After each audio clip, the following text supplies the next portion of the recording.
မင်္ဂလာပါရှင်အပတ်စဉ်ပုတ်တဟုညပမာတိုင်းသားဘာသာဖြင့်တင်တင်ဆက်မှုအစီအစဉ်ကနေပြန်လည်ကြိုဆိုလိုက်ပါတယ်ဒီကနေ့ညမှာတော့တာမခန်စစ်ကောင်စီတပ်နဲ့ KIA စုပေါင်းတပ်ဖွဲ့တွေကြားတိုက်ပွဲပြင်းထန်လျက်ရှိတဲ့တဲ့မိုးမိတ်စစ်ဆောင်ပြည်သူတွေစစ်ဆောင်စခန်းရွှေ့ပြောင်းရတဲ့တဲ့နဲ့ SAMS အထက်တန်းကျောင်းရဲ့3ချိန်မြောက်အထက်တန်းပြီးမြောက်ကျောင်းဆင်းပွဲခမ်းနားပြုလုပ်တဲ့တဲ့တွေကိုကျွန်မရှင်းမွန်ကတင်ဆက်တော့ပါမယ်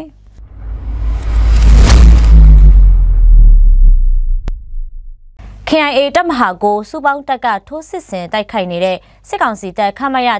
139တာမကန်ဖက်ကိုစစ်ကူတက်လာတဲ့စစ်ကောင်စီတပ်ဖွဲ့တွေကိုထိုးစစ်ဆင်တိုက်ခိုက်လိုက်နိုင်တယ်လို့ရှေ့တန်းတင်းရင်းမြစ်တွေထံကနေသိရပါတယ်။စစ်ကူတက်လာတဲ့အင်အား80ခန့်စစ်ကောင်စီတပ်တွေဟာတာမကန်ကျေးရွာစာတင်ကျောင်းအတွင်းစခန်းချနေစဉ်မှာ KIA စုပေါင်းတပ်ဖွဲ့တွေကမတ်လ9ရက်နေ့မနက်နေ့လယ်17နာရီခွဲအချိန်မှာတိုက်ခိုက်သိမ်းပိုက်ခဲ့ပြီးတော့စစ်လက်နက်ခဲယမ်းတွေလည်းသိမ်းယူရရှိခဲ့တယ်လို့သိရပါတယ်။၎င်းစစ်ကူတက်လာတဲ့စစ်ကောင်စီတပ်ဖွဲ့တွေဟာတာမခန်ကျေးရွာမှာရှိတဲ့အင်ချေ100ကျော်ကိုလည်းမိရှို့ဖျက်ဆီးခဲ့ပြီးတော့ရွာသားတအုပ်ကိုလည်းတပ်ဖြတ်ခဲ့တယ်လို့တာမခန်ရွာသားတအုပ်ထံကနေသိရပါတယ်။အခုချိန်မှာတာမခန်ခမရ139စစ်ကောင်စီတပ်စခန်းကိုလည်းထိုးစစ်ဆင်တိုက်ခိုက်နေဆဲဖြစ်ပြီးတော့တိုက်ပွဲဖြစ်ပွားတဲ့နေရာတဝိုက်ကိုစစ်ကောင်စီတပ်ဖက်ကလေကြောင်းနဲ့ပုံကျဲတိုက်ခိုက်တာတွေမကဖားကတပ်မကုန်းဖက်ကနေလည်းလက်နက်ကြီးနဲ့ပစ်ကူတာတွေရှိတယ်လို့စုံစမ်းသိရှိရပါတယ်။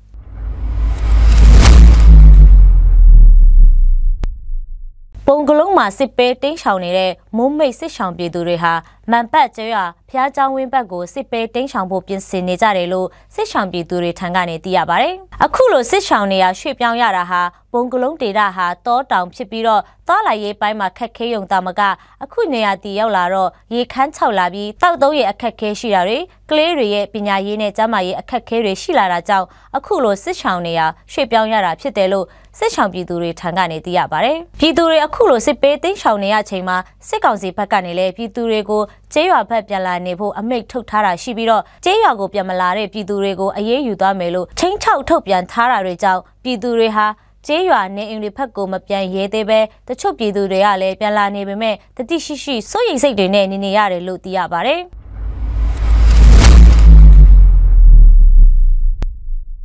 လိုင်ဇာမြို့မှာဖွင့်လှစ်ထားတဲ့စမ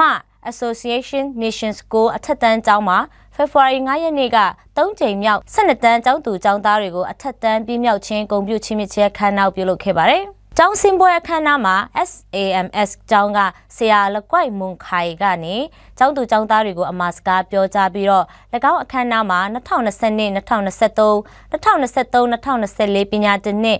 အတွင်းကကျောင်းသူကျောင်းသားပေါင်း82ယောက်ရှိပြီးတော့ကျောင်းစင်ပွဲမှာတော့48ယောက်သားချီးမြှင့်ခြင်းအခမ်းအနားကိုတက်ရောက်ခဲ့တယ်လို့သိရပါတယ်။၎င်းအခမ်းအနားကိုဖိတ်ကြားထားတဲ့ဧည့်သည်တော်တွေနဲ့ဘာသာရေးအသင်းဖွဲ့ကဆရာတွေ KIO ပညာရေးဌာနကတာဝန်ရှိတဲ့သူတွေနဲ့ကျောင်းသူကျောင်းသားတွေရဲ့မိဘတွေတက်ရောက်ခဲ့တယ်လို့လည်းသိရှိရပါတယ်။